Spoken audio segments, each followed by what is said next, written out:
If you have a broken barbecue grill sitting in your backyard right now, you might actually be sitting on a gold mine. Oh, absolutely. Today, we are acting as digital anthropologists because our source material for this deep dive is a singular, just deeply revealing document. We are looking at a masterclass in the secondary economy. Yeah, it's a transcript from a YouTube channel called 5150patient, and it details down to the exact dollar and cent their eBay store sales for the entire month of April in the year 2026. Which is fascinating Mhm. because at first glance, scanning this ledger, it appears to be entirely mundane. Right, it looks like a list of old books, some random replacement parts, a few digital accessories. Mhm. It basically reads like the inventory of a weekend garage sale where you're just sifting through cardboard boxes on a driveway. But if you look closer and, really study the transaction data, a completely different story emerges here. It reveals exactly what everyday people are desperately looking for. Yes. And more importantly, what they are willing to pay a premium for when they think nobody is watching. So, have you ever looked around your house, maybe at the clutter in your garage or that junk drawer in the kitchen, and wondered what your junk is actually worth? We all have that drawer. Because by the end of this deep dive, you are likely going to view your broken appliances and dusty bookshelves in an entirely new light. Okay, let's unpack this. So, the most striking pattern that immediately jumps out from this April 2026 ledger completely upends how we traditionally think about consumer value. How so? Well, we assume value is tied to the whole functioning product, right? But this data shows a massive, highly lucrative microeconomy based entirely on the most mundane, hyper-specific replacement pieces. The spare parts. Yes, exactly. This absolutely blew my mind. The sheer volume of money changing hands for literal scraps of plastic and metal. It's wild. Just to give you an idea of the landscape here, on April 4th, someone bought a genuine Dyson wand tube stick extension. Just the hollow tube. And they paid what for it? They paid $52 for it. Wow. Right. Then, on April 14th, another buyer purchased 4 genuine Jumbuck Vega 4 BBQ replacement control knobs for $27.99. Which is already a lot for knobs. And it keeps going. 2 days after that, a genuine chef stove control knob, which is just a simple white piece of plastic for an oven cooktop, sold for $27. And honestly, those are just the warm-up acts for the holy grail of barbecue parts. Yes, on April 28th, a single wrist 900 Series 7 replacement BBQ control knob sold for an incredible $59.99. $60 for one knob. I really have to push back on the logic of this, because it feels like a bizarre sort of reverse Frankenstein situation. Right. It's like the dismantled arms and legs of a barbecue grill are somehow worth an absolute fortune when separated from the body. I mean, is spending $60 on a single piece of molded plastic to turn on the propane actually rational economic behavior? It sounds crazy on paper. My theory is that this is just the sunk cost fallacy of summer grilling. You know, that psychological trap where you keep throwing good money after bad simply because you've already invested heavily in the original purchase. Yeah, the classic sunk cost trap. It's that mentality of, well, I spent $800 on this grill 5 years ago. I refuse to let it die over a piece of plastic. What's fascinating here is that you're watching the sunk cost fallacy collide head-on with the modern right-to-repair movement. Oh, interesting. We have to factor in planned obsolescence here. That's the industry practice, and frankly, it's an open secret at this point, where manufacturers intentionally design products with a limited lifespan. Right, so you have to keep buying new ones. Exactly. They build them with fragile proprietary parts, essentially putting a hidden expiration date on your appliance. So you're forced to buy the newer model in a few years. Sneaky. And when a knob breaks, the original manufacturer often makes it incredibly difficult or prohibitively expensive to buy just that specific replacement part directly from them. So the eBay salvagers just swoop in to fill the void. Precisely. They buy the broken units, harvest the good parts, and sell them piece by piece. Exactly that. Put yourself in the shoes of the buyer who bought that wrist 900 knob. They're doing a rapid, panicked calculus. Right, because it's late April. It's April 28th. The weather is warming up. Maybe they have a neighborhood block party this weekend. They step out to the patio, try to fire up the grill, and the knob just snaps off in their hand. Oh, that is the worst feeling. It is. And the primary retail market gives them 2 terrible options. They can try to navigate a labyrinthine corporate warranty process that takes 6 weeks. Or they can drive to the hardware store and spend $600 on a brand new grill. So instead, they go to the secondary market. Right. They pay $60 for the exact piece they need. So in their mind, they aren't losing $60 on a piece of plastic. They are actively saving $540 on a new grill. It's an act of defiance, really. They would rather pay a premium for a Wrist 900 knob or $27 for a chef stove knob than surrender to the cycle of throwing a mostly functional machine into a landfill. That makes a lot of sense. It highlights a hidden economy that thrives entirely on our desire to maintain and protect what we already own. Well, that defiance, that refusal to let things go, it doesn't just apply to patio furniture and vacuum cleaners. No, it definitely spreads.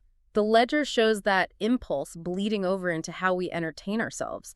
Because if people are willing to pay a top dollar to fix a grill, it turns out they will pay an astonishing premium for old technology and memorabilia. This is where the psychology gets really fun. And here's where it gets really interesting. The prices for some of these items seem completely detached from any practical utility. You're seeing the split between utility-driven purchases and pure emotional spending. Right, let's look at the utility first. On April 13th, someone bought a genuine Google Pixel 9 Pro XL Snap-on case in Obsidian Black for $29.99. Which is a very normal purchase. That makes total sense. It's a modern technological anchor. It's protecting a device they use every single day. Exactly. The same logic applies to the Foxtel Now box, which is a Netflix-compatible streaming device that sold on April 6th for $99.87. Sure, these are things people need to navigate the modern world. But then my jaw absolutely dropped at this one. On April 28th, a genuine original OEM Nintendo GameCube controller in black sells for $65. Wow. That is more than double the price of the modern phone case. And even wilder, on April 11th, a collection of 1990s Wolf Bank Club Australia bank book cover wallets and documentation sold for $49.99. $50 for old bank folders. Yes. My theory on this is that it's not about the controller or the bank books at all. It's about buying a time machine. Oh, I like that. They don't just want to play a video game, they want to be 12 years old again. What do you think? If we connect this to the bigger picture, your time machine theory is dead on. What we're looking at here is the nostalgia tax. The nostalgia tax. Yes, and it is an incredibly powerful economic driver. When someone spends $65 on a 25-year-old GameCube controller, they aren't just buying plastic and circuit boards. Because they could buy a new one, right? Exactly. There are third-party, modern knockoff controllers you can buy brand new for $15 that will play the exact same games. But they don't feel right. They don't have the same weight. The plastic is too light, the buttons don't have that specific heavy click. The buyer is paying a $50 premium for the authenticity of the memory. It's a tactile return to their childhood. They want the exact sensory experience they had sitting on a beanbag chair in their parents' basement in 2002. Which perfectly explains the Wolf Bank Club wallets, too. Yeah, explain that one to me. Well, a bank book cover from the 1990s has absolutely zero financial utility in 2026. It is a defunct promotional item from a specific Australian banking campaign. Right. But to the person who spent $50 on it, it's the physical manifestation of saving their first pennies as a kid.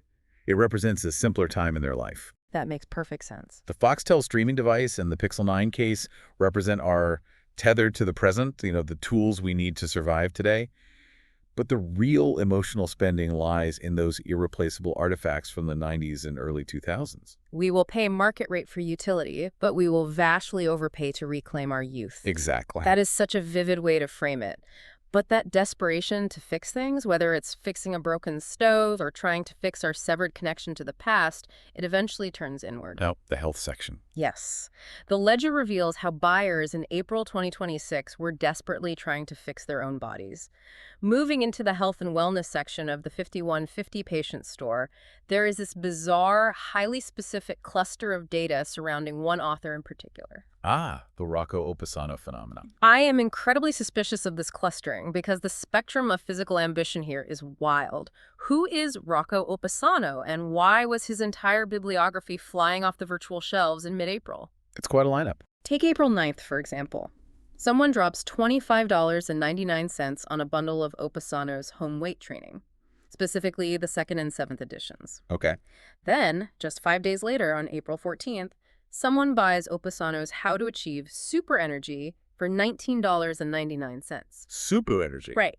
Fast forward to April 19th, And a buyer purchases Workout Book 4 Bodybuilding Strength and Power for $25.87. Hell, that's intense. But on that exact same day, April 19th, someone else buys Opasano's A Guide to All Types of Arthritis for $16.99. It paints a fascinating picture as the secondary health market, doesn't it? It's all over the place. This market is driven by entirely different demographics than the tech or spare parts markets, but it shares that exact same underlying desperation. People are seeking out highly specialized, niche, or out-of-print wellness guides. Because they don't trust modern medicine. Or because they feel the mainstream solutions, like the endless sea of generic YouTube fitness tutorials or automated health apps, have completely failed them. They are looking for the sacred texts, the raw, unfiltered, original methodology. Exactly. But the whiplash between extreme bodybuilding and arthritis management on the exact same day is jarring. Are we looking at one aging weightlifter's entire life cycle in a single shopping cart? Well, it's highly probable. The person buying the guide to achieve super energy or extreme bodybuilding strength and power is chasing a very specific physical peak. Right. But the arthritis guide purchase speaks to an older demographic. Think about the timeline here. Someone who used Opasano's heavyweight training books in their 20s is now in their 50s or 60s. Oh, and they're dealing with the joint pain caused by decades of heavy lifting. Yes, they are returning to a trusted, authoritative voice from their youth to help manage the consequences of that youth. That makes so much sense. But this physical, tangible pursuit of wellness isn't just for aging bodybuilders. No, not at all. Right in the middle of all this Opasano fitness literature, on April 21st, someone bought Harry Zenwitz's Sounds for Silence Baby Settling Sleep Program, which is a physical book and an audio CD. And they paid what? $24.95.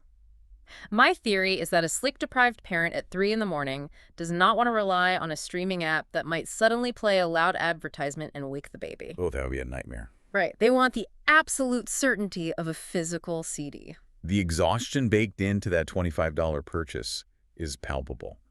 When you look at the Opasano fitness guides alongside the Harry Zenwitz Sleep Program CD, the overarching theme crystallizes. Which is? Physical well-being is an evergreen market.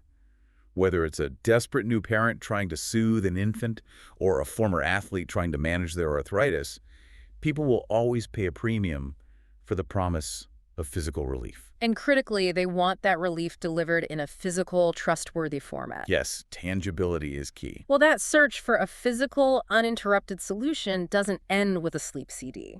It bleeds directly into how these buyers are choosing to feed their minds. The book sales. Yes, looking at the broader library of the 5150 patient store, the reading materials sold here gave me absolute whiplash. The eclectic nature of this bookshelf is staggering. It really requires us to categorize the purchases just to make sense of the sheer variety. Let's group them to see the contrasts. First, you have this hyper-niche, highly regional Australian nonfiction. Yeah. On April 2nd, a 1983 first edition hardcover of the Macmillan Australian Atlas sells for $21.87. An atlas from 1983. Yeah. On April 12th, a very rare signed copy of the Doyle's Fish Cookbook by Alice Doyle from Watson's Bay sells for $45. And on April 19th, someone buys Lighter Than Air by Helen Rogers, a deep dive into the history of Australian ballooning, for $25.87. Those are artifacts of highly localized knowledge. Then you pivot violently to hard academics and heavy religion. A big shift. April 1st, a Year 11 Mathematics A and B textbook bundle sells for $56.99. April 28th, Pharmacy for Health Professionals 3rd edition goes for $23.28. Heavy reading. And on April 19th, someone buys a hardback copy of the New Testament in Hebrew, the Galilean Gimberg Jewish Gospels, for $39.99. Foundational authoritative texts that require intense focused study. And finally, we have pure, unadulterated escapism. Naturally. On April 15th, a lot of 4 erotic romance novels featuring authors like Deline Dryden, Megan Hart, and Tiffany Rise sells for $29.87. Quite the contrast from the math textbook. We also see Margaret Atwood's dystopian classic, The Handmaid's Tale, go for $16.99. Lee Child's Echo Burning, a fast-paced Jack Reacher thriller, sells for $16.99. Good bee treat. And on April 22nd, someone buys a 3-book Angel bundle, including titles like Angels of Abundance and Eyes of an Angel for $29.99. So what does this all mean? There's a lot to process. We have this incredible juxtaposition. On the exact same digital storefront, within days of each other, someone is dropping nearly $60 on a high school math textbook. Someone else is buying a stack of erotic romance novels, and a third person is paying $45 for a regional seafood cookbook. This raises an important question about the enduring value of physical media in our increasingly digital age. Yeah. Because you could easily argue that all of this information is available online. You could find a recipe for fish on a culinary blog for free. You could look up a digital map of Australia. Exactly my thought. Why pay $22 for a map from 1983? The world's borders have fundamentally changed since then. Because they aren't buying the 1983 Macmillan Atlas for navigation or current geographical data. They are buying it as a historical time capsule. Oh, to see what the world used to look like. Exactly. It shows how the world was viewed and what the political boundaries were at that specific frozen moment in time. The same logic applies to the authoritative Hebrew Gospel or the signed Alice Doyle cookbook. These are items of specialized authority that the internet's endless sea of SEO-optimized articles simply hasn't fully replaced. When a buyer pays $45 for that cookbook, they aren't just buying instructions on how to pick a fish. They are acquiring a tangible piece of culinary history from Watson's Bay. Yes. It provides a sense of grounded reality. A physical book demands a different kind of attention than a scream. That is the core of it. The physical book represents a committed, uninterrupted relationship with the material. I love that phrase. Whether it's the intense focus study required to pass a Year 11 math exam, the spiritual exploration of the Angel Bundle, or the pure tactile escapism of 4 erotic romance novels, the physical book commands a premium because it offers a sanctuary. A sanctuary from the internet. Precisely. There are no notifications popping up in the corner of a Jack Reacher paperback. There is no battery dying halfway through the history of Australian ballooning. It is just the reader and the pages. That is a profound way to look at a secondhand book sale. Thank you. As we bring this deep dive to a close, looking back over this single month of sales is truly eye-opening. It really is. The 5150patient eBay store in April 2026 wasn't just a clearance bin of unwanted garage sale junk. It was a vibrant, breathing ecosystem. Absolutely. It was a place where people came to mend their broken homes with hyper-specific replacement BBQ parts. They came to reclaim the tactile joy of their childhoods with retro gaming controllers. Yes. They sought out rare, out-of-print literature to fix their aching bodies, and they spent heavily to expand their minds with everything from foundational mathematics to regional fish recipes. It serves as a perfect microcosm of human need, frustration, and desire. Yeah. And looking at this entire ledger as a single, cohesive document leaves me with one final, slightly absurd thought experiment. Oh, I always love a good thought experiment. Lay it on me. Imagine a future archaeologist, say, 1,000 years from now. Okay, setting the scene. Let's imagine that a massive solar flare has wiped out all global digital records. And this single printed document, this exact April 2026 sales ledger from 5150patient, is the absolute only piece of evidence they unearth about our modern society. Oh, wow. Based purely on the financial data and the items listed in this one document, what would they conclude about us? They would be so confused. You might seriously deduce, based on the volume of literature purchased, that our civilization worshipped a supreme health deity named Rocco Upasano. That is amazing. Right. Given the exorbitant prices we paid for them, they would assume we prized small, white stove control knobs like they were rare, precious jewels used for trade. The currency of the future. Exactly.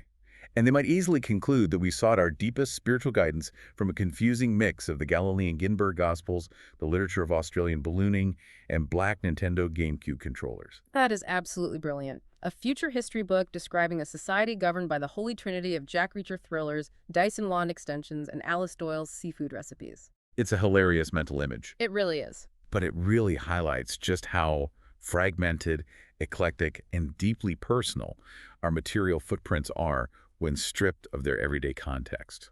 It serves as a fascinating mirror to hold up to our own consumption habits. It really does. Which brings me to a final question for you, listening right now. I want you to seriously think about this as you go about your day. If a stranger, or that future archaeologist looked exclusively at your secondhand purchase history over the last month, your eBay orders, your thrift store hauls, your digital receipts, what bizarre, entirely incorrect, or perhaps uncomfortably accurate conclusions would they draw about you and what you value? That's a great question to leave them with. Thank you all for joining us on this digital archaeological dig today. Until next time, keep an eye on those BBQ knobs. They might just put your kids through college. Hope you guys enjoyed this video. Thumbs if you liked it, subs if you loved it, and I'll see you in the next video.